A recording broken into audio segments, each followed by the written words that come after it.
Welcome to a Passamaquoddy podcast. Today, we're speaking with Dr. Melanie Jeffrey, postdoctoral fellow at the Wabakanas Bryce Institute for Indigenous Health at the University of Toronto. Welcome, Dr. Jeffrey. Thank you. Thanks for having me. Your area of study is Indigenous health. We're all human beings. How does that differ from ordinary person health? What are the parameters there?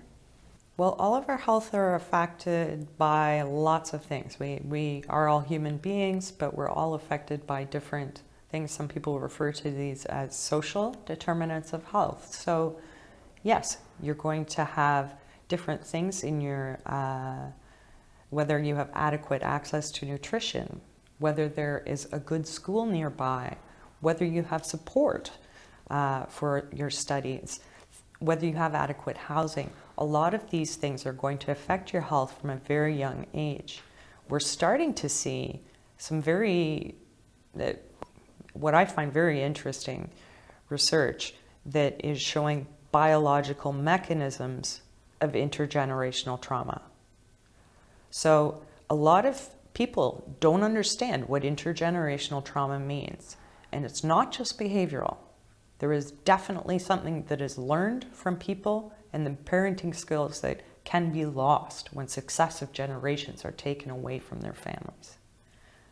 But we're seeing now in cardiac cells in the heart and in different brain cells, microglia specifically, that if there's been an adverse event in someone's childhood or during their pregnancy, then that their next baby can be born with a propensity to have inflammatory diseases. That includes an enormous array of things, anything from cancer to diabetes to heart disease. But it predisposes you to those things. So the notion, there was a notion a long time ago of something called the thrifty gene hypothesis. And that was Western researchers, predominantly white male Western researchers, looking at, Indigenous people must have different metabolism than us because of their diet historically. Well, certainly part of that is true. But to look at diabetes propensity in terms of obesity and genetics, when you don't account for poverty, racism, and colonization, never mind living in a remote or rural community, all of those things together play a big role in who we are and how healthy we are and can be. Speaking of trauma, we have a very sorry history of trauma involving the residential schools in this country. When you look at it in your terms, that's a huge problem then. Huge. Absolutely. Yeah, those kids were terrorized. And then they learned through cycles and generations that this was something they also would inflict on each other through generations. So breaking the cycle, you hear that phrase a lot of the time. Something else that people don't talk about as much, but I really hope comes on the agenda soon, is another horrific part of our past, Indian hospitals. Have you heard that phrase before? Yes, I'm from Edmonton, the Charles Council. Okay. Yeah.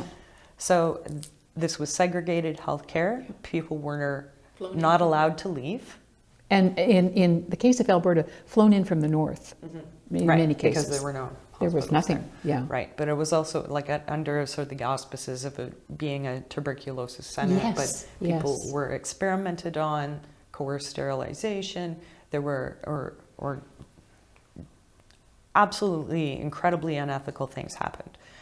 So in terms of being willing to seek Western healthcare, there's a lot of trust that needs to be overcome. Indeed. So often for people, they have so much difficulty trusting Western healthcare through the generations of their families' experiences. Add on top of that colonization, racism, and their first point of contact with the healthcare system is usually the emergency room. And often people strategize before they go to the hospital because they know that they're going to be up against those things. Yeah. And I've seen that. I've witnessed it personally many times.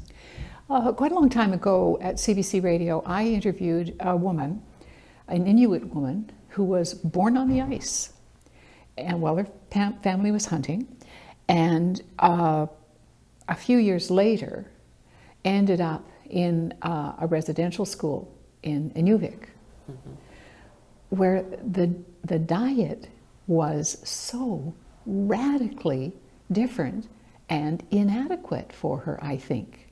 Oh yeah, those children all suffered from malnutrition. Yes. They weren't given enough to eat. The schools weren't funded adequately. Never mind that they didn't teach them much of anything other than to be a servant class. Like, they were taught to peel potatoes and things like that. So they definitely did not get enough to eat. And you can imagine what that does to someone over a lifetime as well. They couldn't have gotten enough calories, No, just for starters, No. because their diet was heavy on fish and animals, right?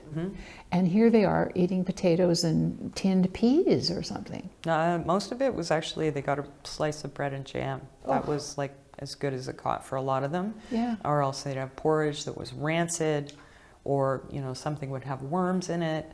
Like that. This is it's just so shocking now for me to think about looking back. And the last residential school closed in 1996. Really? Where was that? Yes. I'm not sure. I'd need to check, but they were open for quite some time. Quite some time. Yeah, I had no idea. And when they were created, there was an expression that I believe John A. Macdonald used: "Kill the Indian to save the man." And they were trying to acculturate people. They were trying to destroy their culture, and that's now we call that genocide. Yeah. But when I think of that story, I can you can see the physical effects so far down the line in those communities. When I think of my former friends' experience, and the diabetes, but so many other diseases must have been. Right. Well, if you think about that, childhood trauma, including things like malnutrition. If you're malnourished, you can't have a healthy baby. No. As healthy a baby. So that's pretty straightforward. But if you're not getting the nutrients that you need, if you like traditional foods, or the Inuit refer to them often as country foods, are so nutrient dense. They're so healthy. They're very high in fiber. They really and the make old a omega-3s and all that stuff. The omega-3s they're incredibly healthy.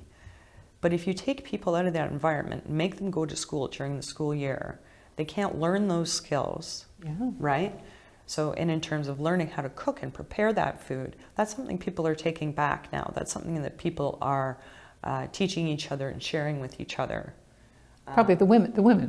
The women, but also we're starting to get some fantastic restaurants now in Toronto that serve game and some traditional foods. I lived in Vancouver for some time, and there was a wonderful, I'm not sure which tribe, but the great salmon and oily fish, which was wonderful. Yeah. And the trout here plays a very similar role in the diet. Very, Trout is very often high end. Nicer than salmon. Sometimes, yeah. But then we've got issues like, the traditional foods being poisoned. Oh. So grassy narrows is an example there. Like the trout, which is such an important part of diet, and especially for a healthy pregnancy, that's one of the foods that is the most contaminated. But it was also one of the foods that was the most relied on in terms of nutrition for the area. Was it a factor that that the heavy metals and whatever were sort of picked up by the oily nature of the flesh of the fish or something? No, how it works is that it's something called bioaccumulation. So a trout is very high up on the feeding chain, right? Right. Yes. So there's these little microbes at the bottom, and they pick up mercury. Yeah. And they methylate it And what that means is they make it edible for other things. Yeah. It turns it into an organic kind of mercury. If you tried to swallow plain mercury, it would that would slide not, through yeah. you. But so it goes up and up the food chain, and it accumulates as things eat more and more of that. But then it gets magnified too. So we have bioaccumulation over the course of an animal's life. And then over the course of the food chain, we have biomagnification. So something, by the time you reach something like a pickerel or a trout, a top predator who's relatively long-lived, the mercury doesn't leave you once you've got it. It's stuck there. They can end up containing massive amounts of different chemicals. And it's the same, like turtles at Passamaquoddy are a very similar example. Well, these problems are just, they're monumental, they're astronomical. Mm-hmm. How do you begin writing the situation? I always, often because I work with so many awesome and inspiring young people, so that often they feel overwhelmed by this. And it's now developed a term in popular culture called eco-anxiety. And I say to them, if you do nothing, nothing will change. But if you act, if we all act, things can change. I will not give up. I know all of these things, and I have hope. And where do you begin? What does each individual have to take on? I think when you're working in Indigenous health, there is you need to be an activist. In many respects, your work is is activism. Mm-hmm. You know, you're really pushing for a kind of change in a way that other medical research may not be. So, because Indigenous health has been so compromised by colonization, right? First of all, let people make their own decisions. You need to educate healthcare workers, all of them, on how to be culturally safe or keep their environment where they practice culturally safe. And I was saying earlier, cultural competency and cultural awareness are learning about someone's culture. Cultural safety is being very aware and self-reflective about the power relationships between you and the person you're working with. Maybe you don't even know they're there, but you need to be informed by history. You need to have an understanding of these things. And so often that is what we'll share with people we're working with. This is the reason that people don't tend to self-identify or participate in studies. There's a lot of broken trust there. They don't want to self-identify because filling out surveys and participating in studies has been very harmful in the past, right? With no benefit for individuals and communities. Often people lie to, it was awful. The ethics of things have really changed a great deal, but there are a lot of academics who have a long way to go catching up. There are some people that I really respect in terms of their scientific work, but I can't work with them anymore and they're interested in working in Indigenous health issues, and they don't get it. They're not willing to put in the time and the effort and they're not willing to let the communities direct research agendas. It takes longer. Everything takes longer. Ethics review take longer. The studies take longer because you're working collaboratively with people. And I assume geographical areas are somewhat larger in many ways. You're moving in a widely scattered community sometimes. Sometimes, but in Ontario, a lot of people aren't aware of this. In Ontario, over 80% of the Indigenous population lives in rural or urban areas, right? Mm-hmm. There's sort of a perception that most people live on reservations and live in remote areas, and that's simply not the case. There are a lot of people who have to go somewhere else to look for work, mm-hmm. who have to go somewhere else to look for school. who have to go somewhere else to look for opportunity and for something like decent housing. If you haven't seen some of the housing options that are available on different reserves, you should probably look and check it out. There's a fantastic video produced by teenagers in Grassy Narrows, and somebody went up and helped them produce their own music video of a song they wrote and performed, and it's called Feels Like Home to Me. They don't want to leave Grassy Narrows. Well, that's the assumption I think that the wider community may used to take, that Indigenous people want to come here and want to live in a big city and you know, be someone else other than they are. But you can be an urban person and be an Indigenous person. Oh no, anything indeed, else is, but you know. I think that generally, you know, the white majority had no idea. Well, I find generally the white majority has no idea what's going on north of Vaughan, but exactly. it's in Northern Ontario is enormous. Just enormous. Try going through it on the train. Anishinaabe Nation is like the size of France. Yeah. Then you look on the Northwest Lynn on the other side. That one's the size of Germany. These are enormous, enormous areas. But what a lot of people in cities don't see is the resource extraction that goes on there. They don't see what is happening that is polluting things. They don't see the clear cutting of forests. They don't see the spraying of the Roundup, the pesticide. So and that creates these huge, you know, fuel loads because it doesn't allow the alders and poplars, other hardwood trees to grow around these stands of pine that they plant. I didn't know that. So that's like a firewall, having that there, and that grows naturally, right? After, if there were a fire to go through there, those plants would be the first ones up. But they'll kill them with the Roundup so they can stuff more of those trees in there and meet their quotas. That's been a big problem. First of all, it's poisoned.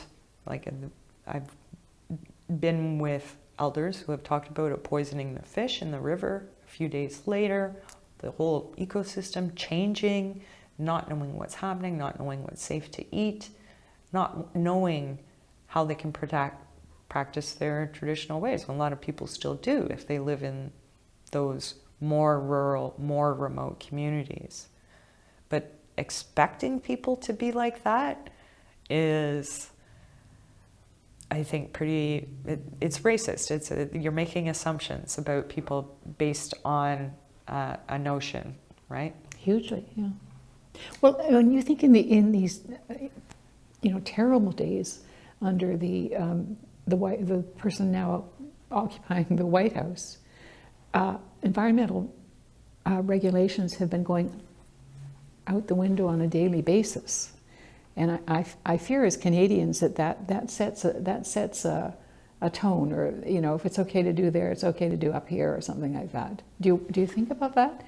Yes, I do. And it breaks my heart, frankly. I hope, I see a lot of hope in youth and what they are saying, and how much people who are not even old enough to vote are doing and saying and reclaiming their future. And I hope that enough people vote to have an impact here. But we're working against some very powerful lobby groups with a lot of money. That doesn't mean we can't win. Now, the US, unfortunately, has such a large footprint on the environment. Canada, we have this impression that we're not as bad, which is simply not true. Our resource extraction economy is enormously bad for the environment. Oh, we can get more natural gas out now. We'll just frack. That fracking technology, another good thing to look up. Disgusting, revolting what it does, how much water it uses, the chemicals that are used, just to look in a hole. And they say that this is a less intensive way of checking for things. And the Anthropocene, did you see that exhibit? Yes. So, what's the artist's name? I can't remember right now. The photographer. It's just popped right out of my head. Yeah, absolutely fabulous. Yeah. But in terms of really seeing what humans' impacts on the environment can be, and most of that is affected Indigenous people, right? abandoned mines.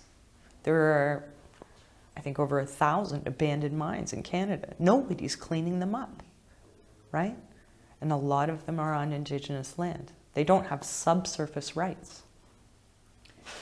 Well, on that, on that note, you said you are putting your faith in young people. Yeah. Good luck to you and them. Well, they inspire me. They do. That's one of the wonderful things about being at teaching courses at a university. And, you know, there's some mature students who are older than me, and then there's a lot of students who are much younger than me. And so it keeps you young in a way, working with young people, but I do have a lot of hope for them. And I keep seeing these incredibly inspiring, like, 8-year-olds doing amazing things, you know? There is hope, but we need to act. On that note, thank you very much. Thank you. Thanks for listening to a Passamaquoddy podcast. Join in the conversation. You can call the main office at area code 506-466-2216. The website is www.kenosamcook.com. That's KONASKAMKUK.com.